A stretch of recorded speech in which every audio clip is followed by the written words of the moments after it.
Hey guys, I'm Tasha. Hey listeners, this is Guni. And you're tuned in to Dr. F the podcast, where we chat and explore all things on integrative medicine.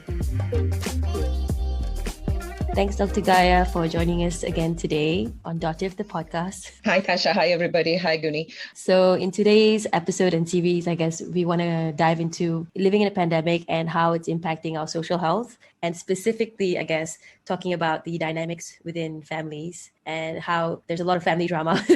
There's been a lot of stories reported about fights within family members, getting out of line. And then, there's many stories to pick from, but I won't highlight those. Maybe you can tell us, how did you manage the family dynamics during COVID in your household? What an interesting topic, because I think each of us has had a unique experience. So I live in a multi-generational household. My mother lives with me, my elderly mother. I have my partner. And for part of the pandemic, my daughter was living with me. And I really can tell you firsthand how difficult this forced proximity was. So on the one hand, you're absolutely worried about the pandemic, what you need to do. And I work in the pandemic response in my day-to-day job. So you've got an increased burden of stress, and you are removed from your normal environment, because my normal environment is at work.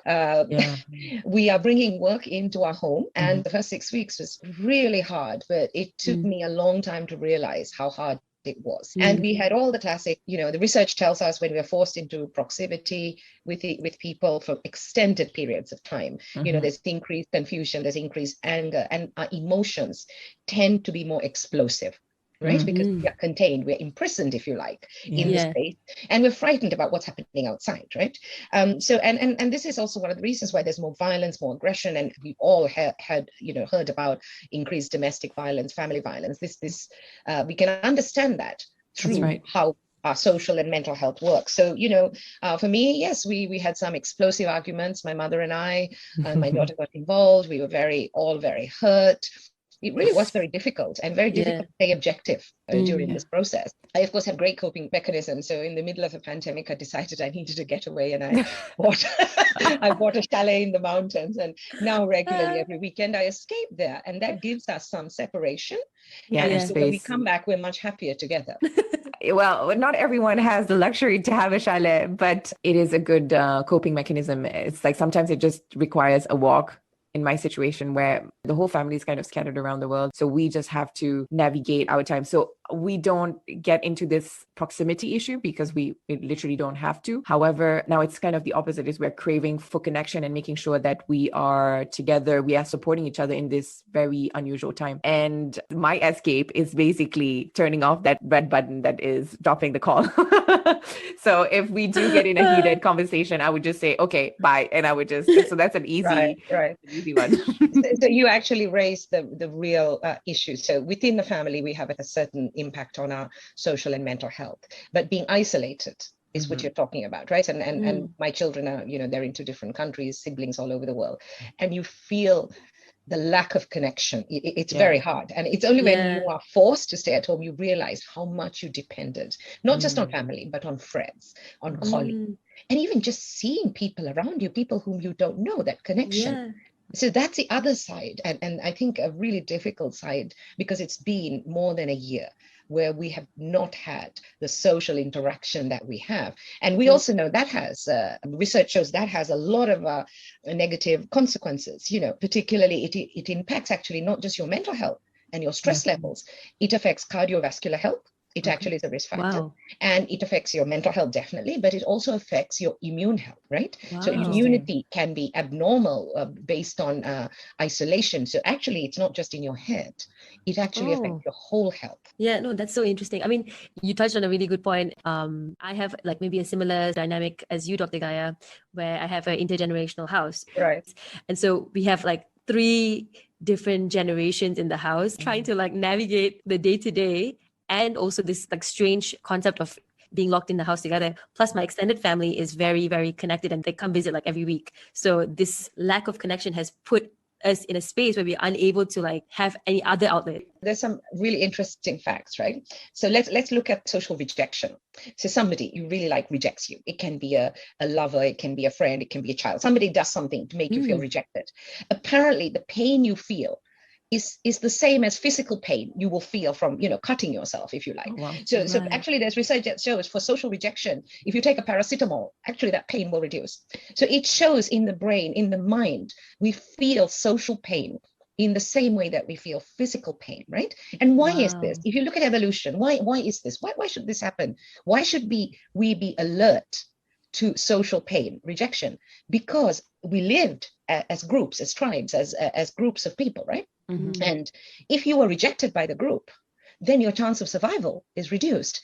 So our brain has evolved to recognize social pain, right? And the tragedy is, during the pandemic, we are all very rational beings, right? We always say we shouldn't complain about our loneliness or isolation or family problems, because look at people dying. Millions of people are dying from COVID. We're always trying to rationalize and say other people are suffering more, but social pain is real.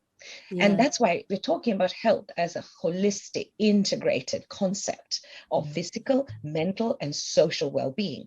And they are interacting to protect you, to keep you safe, and for you to persevere. So we mustn't, I think one terrible thing we've done, and I've done it too, that I've diminished my pain because I think I'm very fortunate, right? Yeah. But actually your pain is very real to you. And I'm not saying we should indulge it, but we should recognize it, understand it's a real and important thing in your life. And as Tasha said, it can affect your physical health, not just your mental health, right? So it's very important to have this self-awareness, understand that social health, our connection with others and having healthy relationship with others in the right doses, right? We know too much proximity is difficult, too much isolation is difficult. To have this is very important, and we mustn't undermine this. And this is also one of the reasons why we have so much increase in mental health conditions during this period, right? So I think it's very important to be authentic, to understand, acknowledge, and to see its importance. It also highlighted like the importance of having a very reliable tribe that you can count on. And even as you said earlier, like just the social interactions with people that you don't even know, like the colleagues you see in the office, the lady on the street who's selling some food you see on the way, that all these little moments add to the fact that you're not alone and isolated. And that's when I started questioning, like, okay, so who can I really consider as my tribe, and who can I lean on in this time, even though we are super isolated, right? How do you create that in this kind of setting? I think, we're very fortunate. We're living in a, technologically advanced age, right? So we can connect. And now our tribes are no longer geographically bound. And you can have many tribes, Asha. You can have a tribe that is related to your work, related to your religion, related to your family. I wouldn't talk my work with my family. I'll end up fighting because our politics are very different, right? So, and that's why we have different communities and tribes for different aspects of our lives, because we're complex beings. So very important. I have a very strong tribe in my professional life around the world, but they can't fulfill the needs that I have as a mother or a woman or a partner or a daughter. And technology allows us to be connected. But the issue is, there's research that shows passive use of social media, just reading others' posts, following Twitter, that actually makes you more lonely. What really works is synchronous, talking to each other at real time, interactive. That's right. Where we can bounce off ideas and build on each other. That is the golden egg that we're looking for, right? That is what creates connections. But if I'm passively looking at other people's posts, it can make me feel diminished, unconnected, sad, lonely. So social media is a tool, but we have to use it in the right way. For sure. I think that for me, because the family was scattered, and I during the pandemic, I moved from Hong Kong to London, the tribe that I had to build was based on friends. And the level of proximity or the level of depth that our relationship has gone to would have never happened, I think, if it was not for the pandemic, because we're all in the same situation. No one has their family there. And so we have only each other to create that tribe. And that tribe just becomes very unique. And same thing when I came here in London, where there was the co-living space. So I had access to a pool of people in kind of in the same situation. So the level of links, of attachment that we create towards each other, it's very strange, because I become like kind of a sister to a friend, and we are craving for these connections, and even sometimes seeking it with strangers. In order to survive, we need each other. That's an evolution we need, right? If you look at us, we needed to collaborate. Mammals have babies who are helpless. Yeah. So we learn to collaborate in evolutionary terms. But I was really interested in what you said. Before the pandemic, I had the same experience as you, because I work in health emergencies. I'm asked to go to countries in emergencies and work with them. And often we travel, 2 or 3 people together. And I find a week with my colleagues in the field is equivalent to maybe 5 years in the office. One, we are present in an unusual setting and a scary, dangerous setting that makes us act more together. And then this proximity, we're eating together. So that intimacy, that proximity allows you to have an accelerated relationship. And Guni, you said, your experience coming to London. So absolutely. The thing is, when something is taken away from you, when, social isolation could happen, you value other people more. So you are actually entering relationship with others, not taking them for granted. You value each relationship, right? Yeah. Normally, we don't value our relationships. We take most of our relationships for granted. Yeah. It's only when something is threatened, we sort of wake up and say, oh, wow, I need this. This is really valuable, right? Given rational circumstances and normal circumstances, we would be super fixated on like our structure or our rules of how we operate in the world. But now all of those keep shifting and changing. You expand your rules because you need to survive. And so you adjust accordingly. I guess it is evolutionary as well, right? But I'm curious, have you guys heard of the concept of like a family bubble? Because I spoke to a couple of friends and those who live at home, but they couldn't take the stress of living at home. So they formed a little bubble with their friends and they basically decided to like rent a place and move in together. And that was the way they did it in Malaysia. Yeah, I have a great example of that. So I haven't seen my son since last August, but I find he's one of the few people who's thriving in this isolation because he's done exactly that. He's in an apartment building, dormitories, he's at university. And what they've done is they pick, I think, 5 or 6 people on their floor and they set up rules that they have to follow so that they can be a bubble. So they actually have a social life, right? So it's wonderful. And if somebody goes and breaks that, they enforce quarantine of that person.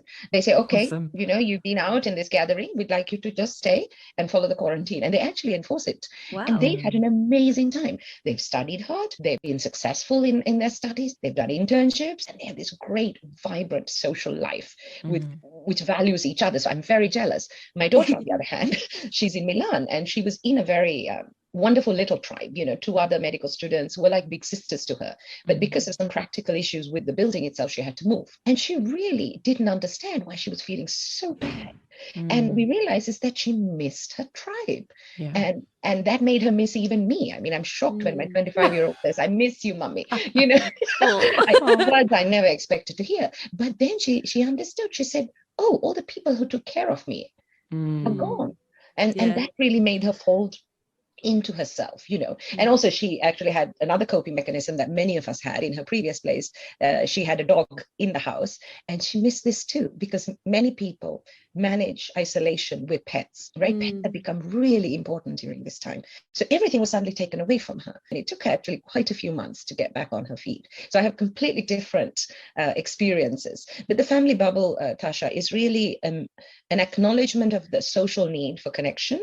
Definitely. Married to the epidemiological and public health need for not spreading, to limit transmission of a disease. So I think it's really interesting. It's the first time we've heard of it. For sure. It makes you reflect as well about what it means. Because some people are just like have a very big family and they're like, okay, so how do I treat these ones, etc. And then you have smaller families, nucleus families, but then it's not sufficient on their own if something happens. So then you just add members because you have to survive, as you were saying, Dr. Gaya. But when is dependency versus interdependency?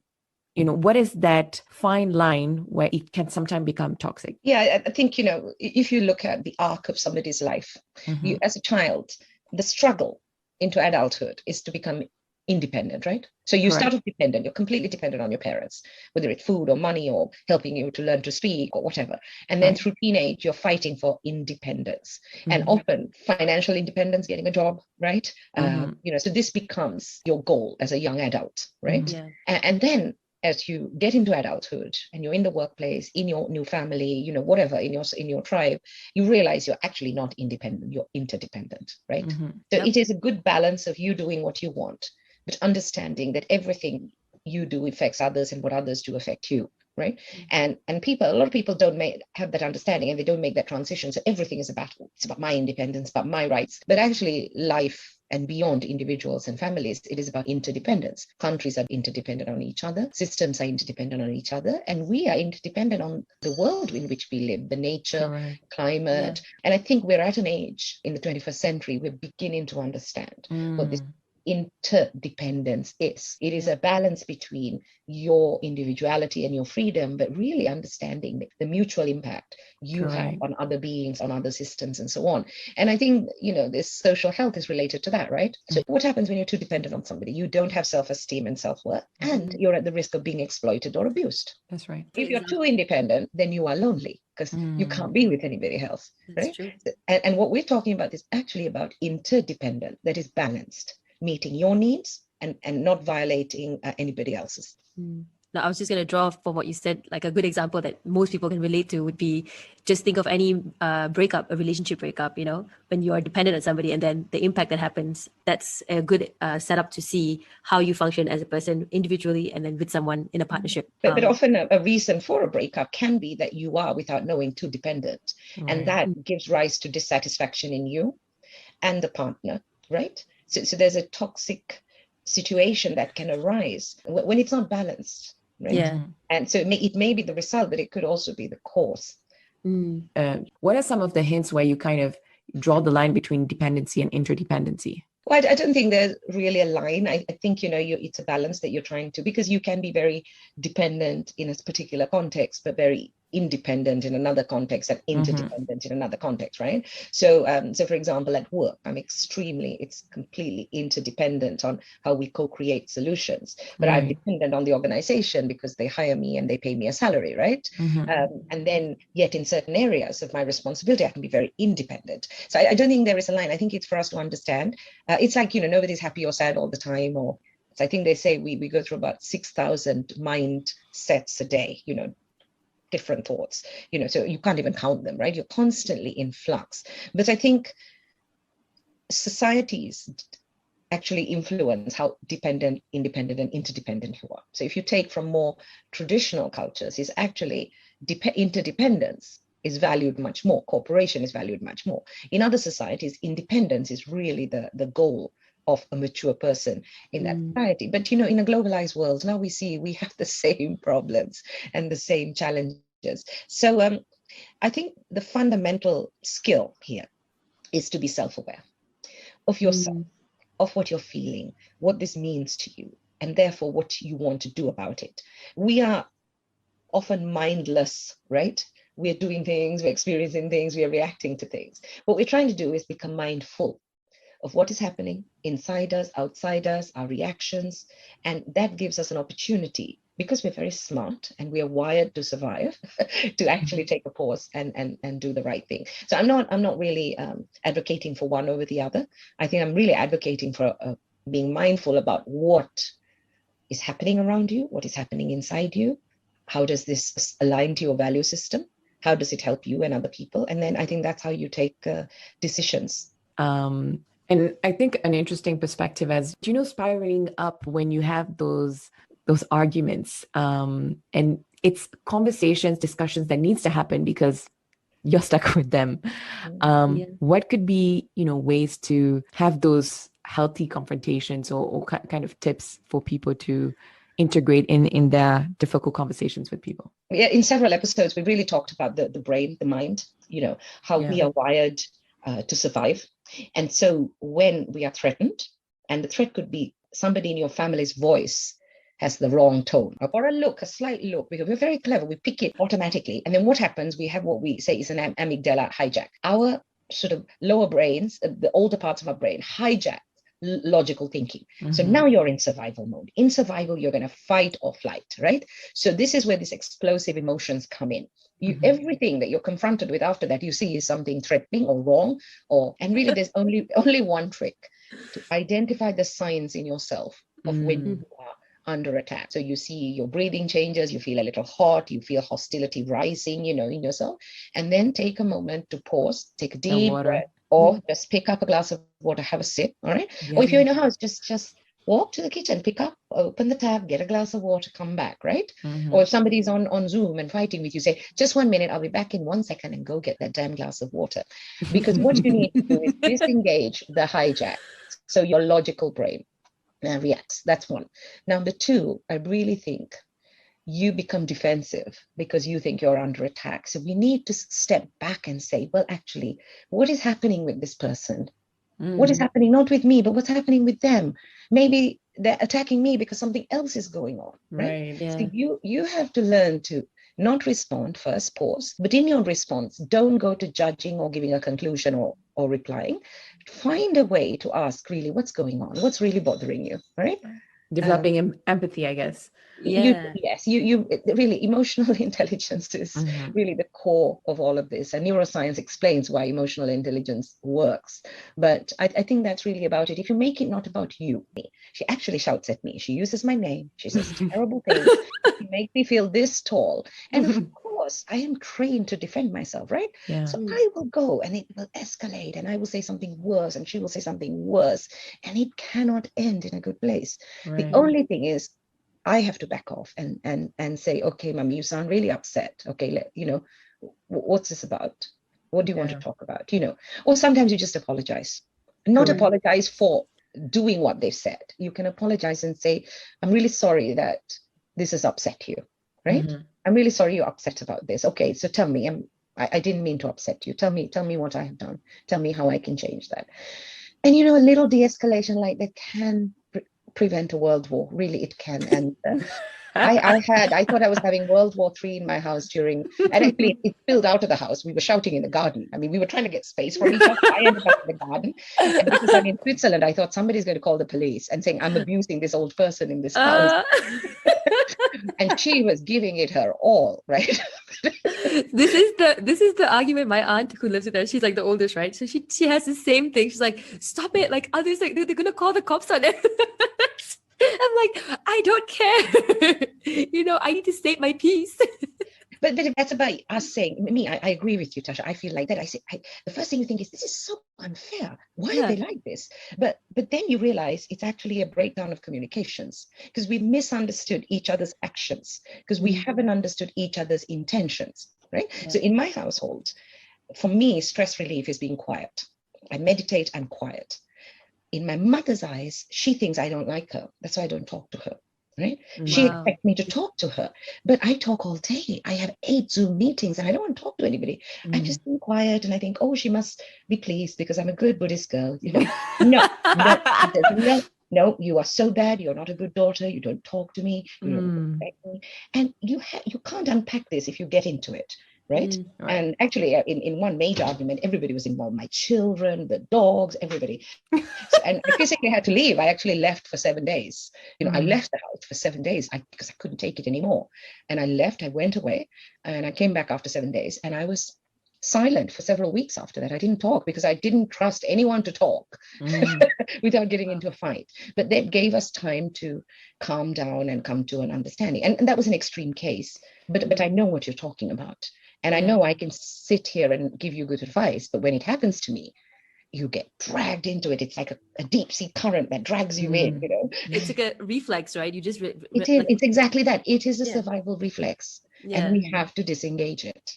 I think you mentioned multiple great, powerful tips, because one, I think empathy and compassion, I think are the links to emotional awareness or emotional intelligence, and I think it's the core of it.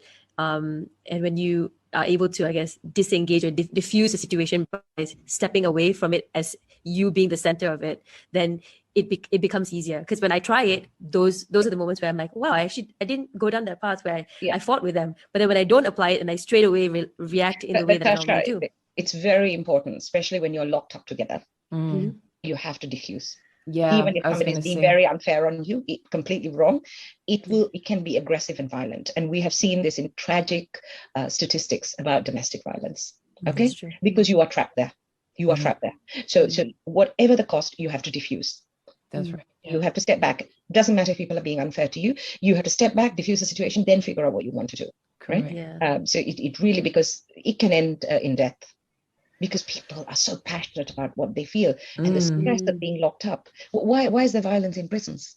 Because people are constantly aggressed, right? So we are in a prison, if you like, and a prison without bars, right? Because what is keeping us imprisoned is our moral agreement that we will follow this rule. Nobody's imposing it, right? So it's triple stress. Something is being told to us. We are fighting our instincts to stick by it, and then all this stress is fermenting aggression in a closed space. And don't underestimate the size of the place you live in. The number of people in it. Oh my goodness, that's so true. People who live in apartments in cities, more than half of humanity live in cities. In cities, you don't have a lot of space, right? So you just need to be very careful, And I suppose after all this is easing up, we have to think about what really nourishes us, what really stresses us out, where do we want to live, where do we want to work. These are questions we didn't really ask before. We followed where there was work or there was a relationship. But now it's more complicated. So you have to use this time to self-reflect about what works for you. Approachable, right? You never have enough people. And always your tribe is people are entering it and people are leaving it. Relationships don't just happen. You have to nurture relationships, right? Whether it's an intimate relationship or a casual relationship, you get what you put in. That's it. So true. We take relationships for granted. I know that's a lesson I learned with my partner. For me, he was always there. I just took him for granted. But luckily, over the last year, I've really become to appreciate things about him. Things I was judgmental about before, which I saw as not so nice. I realize it's a great strength of character, he has. That social health is not an end on its own, but it is an integral, essential, core part of overall health. Right? We've spent centuries looking at physical health. In the last few decades, we're beginning to understand and unpack mental health. And the pandemic gives us a great opportunity to learn about social health. And 74 years ago, when WHO was formed, we said health includes all of these three components. So here we are with a great learning opportunity, and we're all learning. Everybody should embark on life as they are learners, not experts, including me. My goodness, how much I have learned. But let's take some time to not judge, be approachable, and nurture relationships, regardless of the benefit you see. On this beautiful note, Dr. Gaya, thank you for those words of wisdom from the Wisdom House as well. Well said. Right. No, thank you. So I really enjoy talking to you, and I really enjoy that it's very practical, and in a way you're helping me because I'm talking through my problems on air as well. Awesome. I hope my mom doesn't listen to this episode. I'll have another problem, but if you enjoyed this episode, go ahead and select that follow or subscribe button. For now, stay safe, and we'll see you next week.